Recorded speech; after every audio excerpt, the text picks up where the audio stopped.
Well, I'm going to start the day out with breakfast here at it's a place called Thunderbird, I think.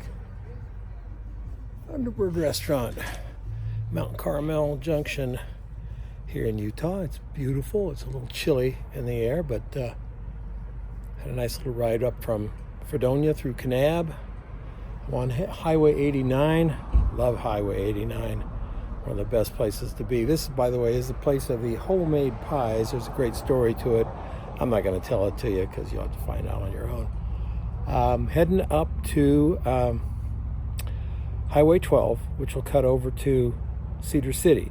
I was going to go to Walmart in Hurricane last night, and then I realized I'll be in Twin Falls, Idaho tomorrow. They'll have a Target where I can get all the chargers and batteries and shit that I lost in my case. But I'm just going to enjoy the ride. I didn't want to ride through the desert anymore. I really wanted to ride through the mountains, and 12 goes over some absolutely stunning mountains and down into Cedar City. And then the rest of the day will be spent fairly flatlands, rolling hills basically out towards Ely, Nevada. More from that when I get there. Right now, I'm going to have some bacon and eggs, and the only time I ever drink coffee, really, I mean seriously drink coffee, is when I'm on the road. And that's weird, isn't it?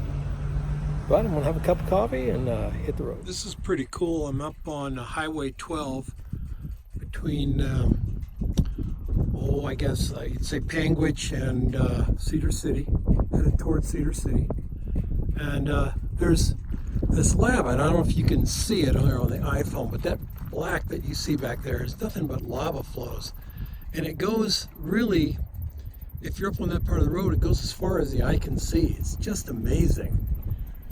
Up here you can see a little bit of a shape of a volcano. That is a volcano, and all of this cinder and stuff has come out of the volcano. All of this field in front of us is buried cinder as well. So absolutely lovely area.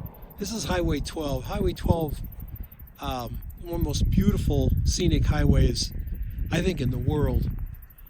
If you ever get a chance to come here, ride Highway 12, or even drive it in a cage, it's cool. You'll love it. Let's see if I can zoom out there a little bit. You can get the size of those cones, that cinder. Isn't that amazing?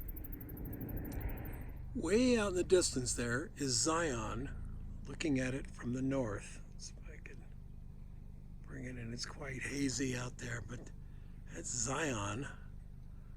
And we're north of Zion, so it's pretty cool. This is one of my favorite views from Highway 12. Just look at this magnificent landscape. This is a landscape in transition right now. The bark beetles have decimated many of the trees here. The bark beetles come every, I don't remember the amount of years, but it's like 1,000 years or 2,000 years or something. But they have to have warm winters, and the winters here have been shorter, not as cold. Lots of snow this past year, but not as cold. And it's changing the landscape. See the devastation back on the hills, all the brown, that's trees been killed by bark beetles. So we're in a world of transition. And here I am waiting for construction. Do that a lot this time of year up here.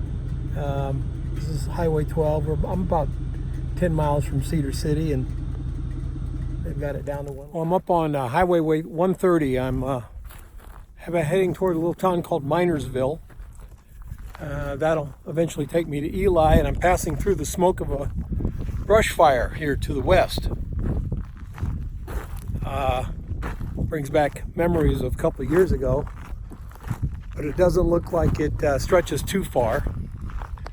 This is Highway 130, and I've been stopped here for about 5 minutes. One car came by. I love these little roads. Look at this. The landscape here is really interesting. It must have been a forest fire a couple of years ago. and left the trees kind of scarred and kind of messed up. Let me show you what I mean. This space is really beautiful, and with the smoke and the cloud cover sending patches of shade here. Well, here we go, in a little bit of shade right now. The entire landscape is almost mystical. It's really cool. I don't know if you can see this road back there. It's just amazing.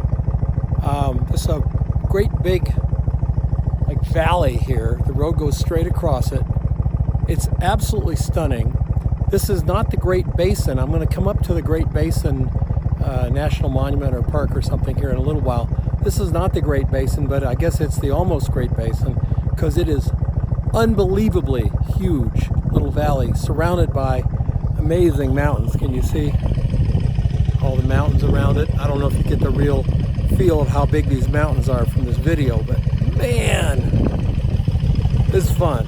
This is just over the hill from the last one I showed you. I went over a little mountain pass, 6,000 feet, came on this side, and look at this.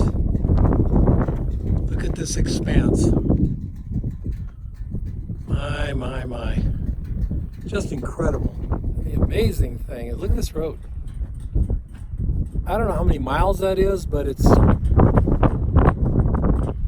lot to the other side. And then on the other side, apparently, I go up and down again into one even bigger than this. That's what gentleman told me just a few minutes ago. We'll have to see how it goes, but I am loving this. This is the road between Milford and I think Garrison in Utah. Somewhere we're going to get to Nevada here pretty soon, but what an incredible place to spend some time. The smell of the rain, the desert here is incredible.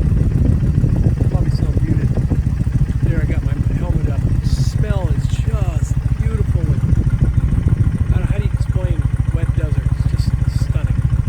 Okay, so I found this old pen, this old stockyard pen, cattle herding pen, I guess you'd say, here, and this dappled light behind it. I'm going to give it a few minutes, see if I can get a shot here that I really, really like. I'm going to shoot it on the digital. Here you can see what I'm going over there. You can see this great light behind me. It's very cool. Let's see what we can find. Hopefully we don't find any snakes.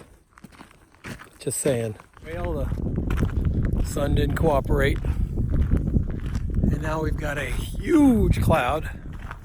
That'll definitely keep this place shaded for the next hour or so. Anyway, on to the next town. Hopefully it's not too far away because the gas tank is making echoing sounds. Cross your fingers. I am just having a little refreshment break here. Diet Pepsi. Had to buy 3 of them because there's a $5 minimum on my credit card at that store. I got 2 in the trunk. I hope they don't explode.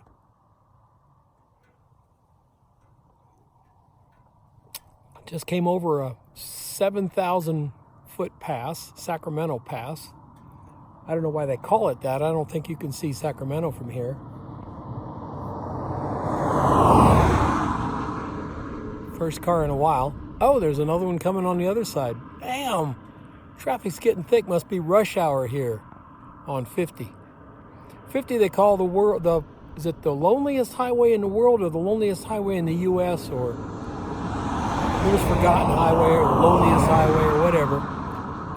It ain't all that lonely. The one coming up through, up from Millicent or whatever, Milford, up to the 50. That's the loneliest highway. I mean, nothing. This one's got a little bit of traffic. About a couple cars come up and pass me. Speed limit here in Nevada is 800 miles an hour, I think, at least judging by the SUVs driven by grandmas who go right by me, and I'm doing 65 or 70. So, I don't know. Maybe I need a turbocharger. Maybe not. Anyway, I'm heading into Ely. Gonna park the bike, go get a few supplies, and then walk around Eli and make some photographs, and I'll catch you guys later.